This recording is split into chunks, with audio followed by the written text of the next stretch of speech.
திருச்சிற்றம்பலம்.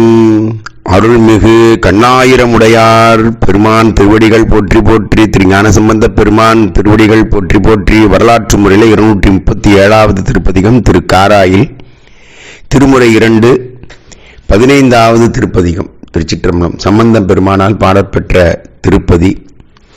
ஆதி விடங்கர், குக்குட நடனம் தியாகராஜ பெருமான். அற்புதமான ஒரு கோவில். நம்முடைய திருவாரூர்லேருந்து திருத்துறைப்பூண்டி போகிற வழியிலேயே, அந்த வழி பாதையிலே இருக்கக்கூடிய திருத்தலம். ஒரு கண் தெரியாத ஒரு பெண்ணுக்கு கும்பாபிஷேகம் அப்போ சுவாமி இடத்துல வேண்டுறாங்க. அப்போ சுவாமி ஒரு கண் அல்ல 1000 கண் பெரும் ஒளியை கொடுத்து அவ்வளவு ஒரு அற்புதத்தை செய்தார். அதான் கண்ணாயிரமுடையார்னு ஐயனுக்கு பேர். காராயில் மகாதேவருங்கிறது பழமையான கல்வெட்டு பெயர். சுயம்பு மூர்த்தி, அருமையான கோவில். திருச்சிற்றம்பலம். நீரானே கங்கை திருச்சடையில் வைத்த பெருமான், நீள் சடை மேல் ஒரு நிறை கொன்றை தாரானே. திருச்சடையிலே கொன்றை மாலை, அந்த கொன்றை தார் அணிந்திருக்கிறான். தாமரை மேலயன் தான் தொழும் சீரானே. பெருமையுடைய பெருமான். எப்படிப்பட்டவர் என்றால் பிரம்மன், தாமரை மேற்குடைய பிரம்மன் வழிபட்ட பெருமான். சீர் திகழும் திரு காராயில், பெருமை பெற்று விளங்கக்கூடிய திருக்காராயில்.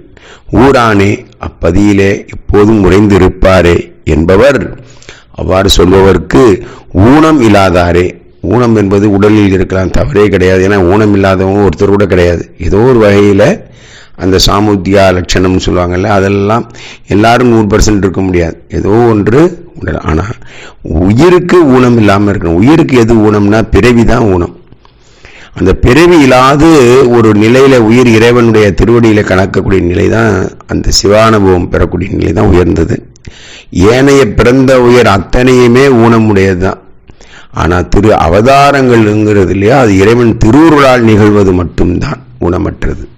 மற்றபடி வினைவழி வந்த அத்தனை பிறப்புமே ஊனமுடையது தான். அதனால் அந்த ஊனத்தை நீக்கணும்னு சொன்னால் சிவபெருமானை வழிபட வேண்டும். என்னப்பா நான் நல்லா தான் இருக்கிறேன், என்ன போய் ஊனம் உள்ளவர்னா அப்படி இல்லை. உயிரில் இருக்கக்கூடிய ஊனம் அதுதான் சுவாமியை நீக்கிடுவார். மதியானே நில வைத்திருக்க பெருமான். வரி அறவோடு உடன் மத்தம் சேர் விதியானே. நல்ல ஊமத்த மலர்களையும் பாம்பையும் வைத்திருக்கக்கூடிய பெருமான். விதியான்னா ஒவ்வொருவருக்கும் விதியை கூட்டி வைக்கிறவன் அவன் தான். சுவாமி தான் அந்த ஒரு உயிரும் தன்மையப்படுத்துவதற்காக செய்யக்கூடிய மரக்கருணை தான் அது. அதுதான் ரொம்ப அற்புதமாக திருவோதானம், மறைப்பாற்றல்ங்கிற ஒப்பற்ற ஆற்றல் தான் உயிரை மறைந்திருந்து சுவாமி உயிரை தன்மையப்படுத்துகிறார். அதுதான் கூட்டி வித்தான், ஊழ் கூட்டி விற்கக்கூடிய செயல். அதாவது விதியானே. விதி உடை வேதியர் தாம் தொழும் நெதியானே. நெதினா நிதி, செல்வம் மிக்கவர் சுவாமி. செல்வன் கழகத்தும் செல்வம் செல்வமே. விதியுடை வேதியான வேத விதிப்படி வாழக்கூடிய அந்தணர்கள் வாழக்கூடிய தொழக்கூடிய பெருமான் செல்வந்தன், செல்வன். நீர் வயல் சூழ் திருக்காராயில், நல்ல நீர் நிறைந்த திருக்காராயில் பதியான, அங்கேயே தன்னுடைய பதியாக வாழக்கூடிய இருக்கக்கூடிய பெருமான் என்பவர் பாவம் இல்லாதாரே. அவ்வாறு சொல்பவருக்கு பாவம் இல்லாது நீங்கும். விண்ணானே, எங்கும் அண்டமெல்லாம் பரவி இருக்கக்கூடிய பெருமான். விண்ணவர் ஏத்த விரும்பு சீர் மண்ணானே. அவர் எங்க பெருமை மிக்க இந்த பூலோகத்திலே இருந்து நமக்கெல்லாம் அருளும் போட்டுக்காக தங்கி அருளக்கூடிய பெருமான். அதான் விண்ணவர் ஏத்த, விண்ணவர்கள் எல்லாம் ஏற்றி வழிபட அவங்க இங்கே வழிபடுறாங்க. புவனியில் போய் பிறவாமை வேண்டி பெருமான் இப்படிப்பட்ட நமக்காக இங்கே அருள் பண்றார். விண்ணிடை வாழும் உயிர்களுக்கெல்லாம் கண்ணானே. அதெல்லாம் அண்ட சராசத்தை அவர் அத்தனை உயிருக்கும் கண் போன்றவர்னா ஆதாரமே அவர் தான். கண் இல்லைன்னா ஒண்ணுமே முடியாது அல்லவா. அதான் கண்ணாகி நின்றாய் போற்றி, கண்ணின் மணியாகி நின்றாய் போற்றி என்றார் அப்பர். கடி பொயில் சூழ் திருக்காராயில் என்னானே என்பவர். நல்ல வாசம் இருந்த சோலைகள் சூழ்ந்த திருக்காராயில என் எண்ணத்திலே இருக்கிறாரே பெருமான். எப்போதும் அவர் சிந்தனை எனக்கு வந்துடுச்சு. அதை விட எனக்கு வேற என்ன. அப்படியே நான் அவர் நினைச்சிட்டு பதிகம் படிச்சுக்கிட்டு இருக்கிறதும் அவரோட பேசுறதும். ஏன்னா எனக்கு எவ்வளோ ஒரு அற்புதமான பிறப்பு எனக்கு கொடுத்துட்டாரு. அவர் நினைக்கும்படியா அந்த பிறப்பு எனக்கு கொடுத்துட்டாரு. நினைச்சு இன்புறுதல். அதான் அந்த எண்ணத்திலே இருந்து இன்புறம் செய்யக்கூடிய பெருமானை அப்படி நினைக்கிறவருக்கு ஏதம் இல்லாதாரே. குற்றமற்ற ஒரு வாழ்க்கையை வாழ்வார்கள். குற்றமில்லாது நீங்கும். தாயாரே தந்தையுமாகிய, தாயும் ஆனார் நம்ம திருச்சிராப்பள்ளி பெருமான். தாயும் ஆனார்னாலே தந்தையாக இருக்கிறார். அவர் தான் தாயும் தந்தையும் சாமி. அவர் தான் நமக்கு எல்லாமே ஆகிய தன்மைகள் ஆயானே. தன்மைகள்னா இவங்க இருவரும் நமக்கு என்னெல்லாம் நமக்கு சிறப்பு செய்வாங்களோ அத்தனை சிறப்புகளுக்கு மேல பால் நினைந்தூட்டும் தாயினும் சாலப்பறிந்து அதுக்கு மேல செய்வார் நம்ம சிவபெருமான். நீங்க உடனே தாய் தந்தையர் தான் முதல் தெய்வம், தாய் தந்தை அப்படியே இல்லை. தாய் தந்தையர்கள் கொடுத்தது யாருன்னா சிவம் தான். அதுதான் உண்மை. நமக்கெல்லாம் எப்படிப்பட்ட ஒரு அப்பா அம்மா கிடைக்கணுன்றது அந்த உயிரினுடைய தன்மையை பொறுத்தல்லவா. இது அவர் தானே கொண்டு வந்து சேர்க்கிறார் தன்மைக்கேற்ற. அதனால தான் சிவபெருமானை ஏற்றி வழிபடுதான் எல்லா உறவுகளும் சிறப்பாக அமையும். அதை அமைத்து கொடுக்கறது யாருன்னா சிவம். எப்போ அவர் நெருங்கி தூயோனா வாழ்றனோ அப்போ அவனுக்கு எல்லாமே சிறப்பாக தானே செய்வார் சாமி. எந்த தீது நெருங்கி போக போக போக நல்லதுலது விலகி போயிட்டே இருக்க வேண்டியது தான். அப்பயே பெருமானிடத்தில் வர வர வர வர நன்றுடையான் நெருங்க நெருங்க நெருங்க எல்லாமே அப்பா அம்மா இல்லை குருநாதர் இருந்து எல்லாமே சிறப்பாகவே வருவாங்க. இதுதான் ரொம்ப ரகசியம். அது தெரிஞ்சுக்கிட்டோம்னா சுவாமி விடவே மாட்டான். அவர் தாண்டா பிறவிதோறு வருவார். வர ஒருத்தராலையும் வர முடியாது. ஒரே ஒருத்தன். பணம் வராது, வீடு வராது, உடை வராது, உறவு வராது, எதுவுமே உடல் எதுவுமே வராது.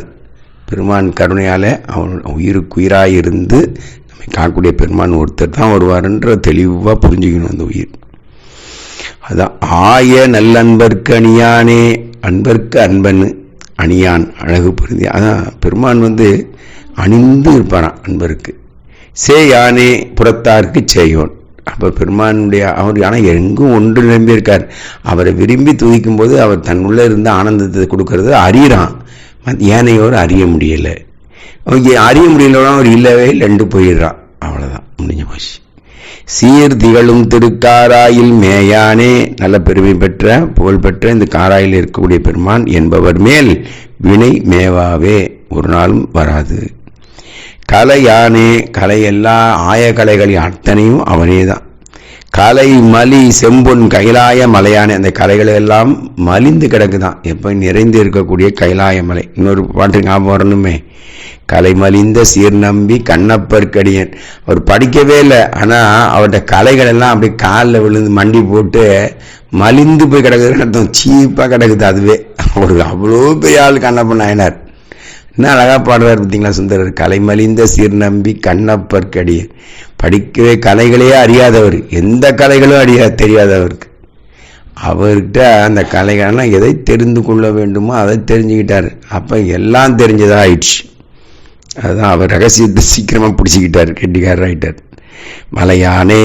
மலை பவர் மும்மதில் மாய்வித்த சிலையானே. அந்த மேருமலையை வில்லாக வளைத்து முப்புறத்தை எரித்தார். அந்த மலை பற்றி தான் கோபித்தது. மலைச்சு அந்த பெருமான் மேலே அன்பில்லாத நிலையில் கூடிய முப்புராதிகள். சீர்திகளும் திருக்காராயில் நிலையானே. என்றும் நிலையான், என்றும் மாறா தன்மையுடையவன் சிவபெருமான் என்பவர் மேல் வினை நில்லாவே. அவங்க சொல்றவங்க மேல வினை நிற்காது, தீவினை அகலும். ஆற்றானே. கங்கை திருச்சடை வைத்திருக்கார். ஆரணி செஞ்சடை. ஆரணி இது கங்கை ஆற வைத்திருக்கக்கூடிய பெருமான், திருச்சடையில் வைத்திருக்கக்கூடிய பெருமான். ஆடு அரவு ஏற்றானே. ஏழ் உலகும் இமையோர்களுக்கும் போற்றானே. எல்லாம் இமையோரும் ஏழ் உலகத்தாரும் என்று அவரை போற்றி வழிபடக்கூடிய பெருமான். பொழில் திகழும் சோலைகளெல்லாம் சூழ்ந்த திருக்காராயில் நீற்றானே. திருநீற்று பெருமானே என்பவர் மேல் வினை நில்லாவே. அவங்க மேல வினை நிற்கவே நிற்காது. சேர்த்தானே. தீவினை தேய்ந்து அற தேவர்கள் ஏத்தானே. பெருமானுடைய திருவடியில் சேர்ந்தவர்களுக்கெல்லாம் அந்த தீவினையை ஒரு நாளும் சேரா விடாம அதெல்லாம் தேய்ந்து போகும்படி செய்வார். தேவர்களெல்லாம் ஏற்றும்படி ஏற்கக்கூடிய பெருமான். ஏத்தும் நல்மா முனிவர்க்கு இடர் காத்தானே. நல்ல பெருமானையே கதின்னு இருக்கக்கூடிய முனிவர்களுக்கெல்லாம் அவங்க இடர்கள்லாம் வாராது காத்த பெருமான். கார் வயல் சூழ் திருக்காராயில். நல்ல நீர் வயல் சூழ்ந்த திருக்காராயில் ஆர்த்தானே. நிறைந்து இருக்கக்கூடிய பெருமான் என்பவர் மேல் வினை அடராவி, வினை வராது. கடுத்தானே. கடிந்தார் யார? சிவபெருமான் காலனை, அந்த யமனை காலால் மார்க்கண்டேயனுக்காக. கைலாயம் எடுத்தானே. யாரு? ராவணன். ஏதம் ஆகம் அப்படி சொன்னா அப்படியே அவனை துன்பம் ஒரு மாதிரி ஏகதம்னா துன்பம், ஆகம்னா தன்னுடைய உடல் அந்த உறுப்புகளை எல்லாம் நசிக்கினார். முனிவர்க்கு இடர் கெடுத்தானே, அப்படியே முனிவர்களுக்கெல்லாம் இடர் வர இயங்குமாறு செய்தார். அவன் இடர்களை நீக்கிட்டார் முனிவர்களுக்கெல்லாம். கேள் கிளரும் திருக்காராயில், கேள்ன்றது நிறம், அந்த ஒளி திகழும் நிறமுடைய பெருமான் வீட்டிற்கும் திருக்காராயில் அடுத்தானேன எழுந்தருள் இருக்கக்கூடிய பெருமான் என்பவர் மேல் வினை அடராவே, வினை நெருங்கவே நெருங்காது. பிற யானை பெருமானுடைய திரு நிலவு பேணிய பாடலோடு இன்னிசை மறையானே, வேத மொழியர் சும்மா பாடலும் இன்னிசையோடு வரக்கூடிய பெருமான் மாலோடு நான்முகன் காணாத இறையானே. இறையான எங்கும் நிறைந்தவன், எங்கும் நிறைந்தவன் தன்னுள்ளே இருக்கிறார் இல்லையா. அப்ப தேடி தேடனா தேவனை உள்ளே தேடி கண்டுகொண்டேன் நல்லவா இருக்கணும். ஆனா உன்னற்கரிய சீர் உத்தர மங்கையர் மண்ணுவது என் நெஞ்சில் அன்னை என்னும், என்னுடைய உள்ளத்திலே மண்ணி எப்போது இருக்கிறார். அதை விட்டு அவர் போய் அங்கே தேடுறாங்க ஏன்பா இவங்க வேஸ்ட் பண்ணிட்டாங்க டைமை அப்படிங்கிறாரு நம்ம மணிவாசக பெருமான். திருமாலும் நான்முகனும் காண முடியாத பெருமான் எழில் திகழும் திருக்காராயில் உறைவானே, அழகு நிறைந்த இந்த காராயிலே என்றும் நிலைத்திருக்கக்கூடிய பெருமான் என்பவர் மேல் வினை ஓடுமே, ஓடி போயிடும், வினை நிற்காது. செடியாரும் புன் சமன் சீவரத்தார்களும், ஒரே துர்நாற்றம் முடிச்ச சமன் குளிக்காமல் இருக்கக்கூடிய சமணர்களும், அந்த செவ்வாடை அணிஞ்சிருக்கக்கூடிய பௌத்தர்களும், படியார்கள் இந்த ஒரு தன்மையுடைய பாவிகள், தன்மையுடைய பாவிகள் பேச்சு பயனில்லை. அவங்க பாவிகள் பேச்சை கேட்காதீங்க, பயனில்லை. கடியாரும் பூம்பொழில் சூழ் திருக்காராயில், நல்ல மனம் மிகுந்த சோலை பூக்கள் நிறைந்த திருக்காராயில் குடியாரும் கொள்கையினாருக்கு இல்லை குற்றமே.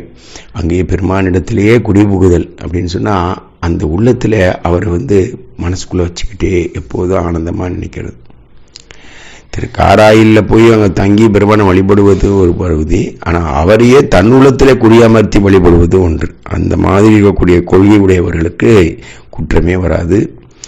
ஏய்ந்த சீரியலில் திகழும் திருக்காராயில், நல்ல பொருந்திய புகழ்பெற்ற அழகு நிறைந்து இருக்கக்கூடிய திருக்காராயில் பெருமான் ஆய்ந்த சீரார் அடி ஏத்தி, சும்மா ஆய்ந்து ஆய்ந்து கொள்ளாதான் கேண்மை கடைசான் துன்பம் தரும். சாதாரண உலகத்தில் உள்ள அந்த நட்புக்கே இப்படி போட்டாரே திருவள்ளுவர். பெருமானிடத்தில் எப்படிப்பட்ட நிலையில் இருக்கணும், தன் நிலையை உணர்ந்தா தான் பெருமானை பிடிக்க முடியும். தன் நிலையை உணராத வரையிலும் அங்கே பிடிக்கவே முடியாது.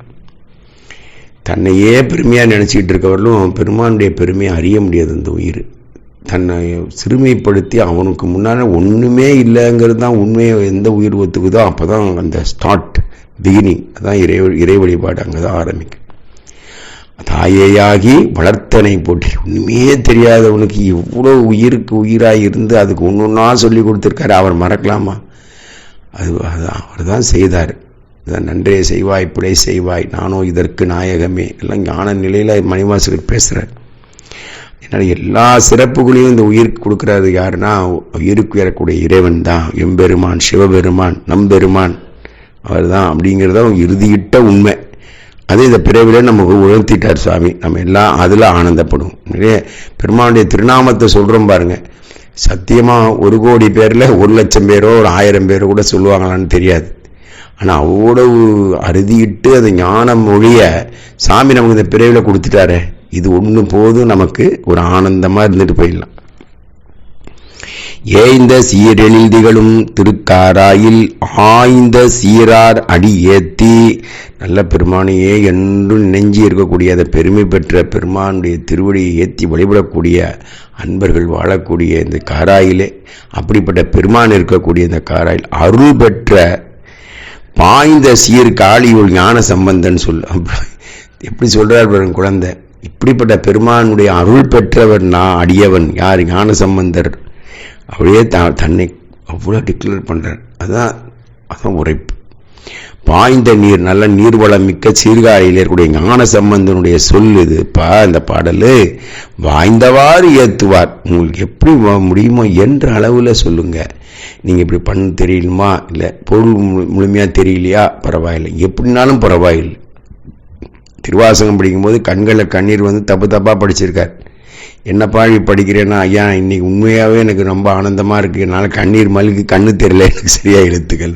அப்போ நீ தாண்டா உண்மையிலேயே திருவாசகத்தை நல்லா படிச்சிருக்கேன்னா, பொருள் சேர்ப்புகள் பெருமானே முன்னிறுத்தி எதுவுமே தெரியாம அவனையே முன்னிறுத்தி அவனால கடைசிந்த கண்ணீரால ஒரு எழுத்து தெரியலன்னா நீ ஒரு பெரிய புண்ணியவான் தான்பா. அதுதான் சொல்றாரு, வாய்ந்தவாறு ஏத்துவார் என்ற அளவு அவரை வழிபட்டு வாழக்கூடியவர்களே வானுலக ஆள்வரே. அழையப்பா, இந்த மாதிரி என்றளவு ஏத்துறவருக்கே வானுலகு கொடுக்குறாரு அப்பன்னா, அப்ப அப்பன் எப்படிப்பட்ட ஆள்? நம்மால் நம்பர் 1 ரேங்க் சிவபெருமான். நம சிவாயம். சிவாய நம.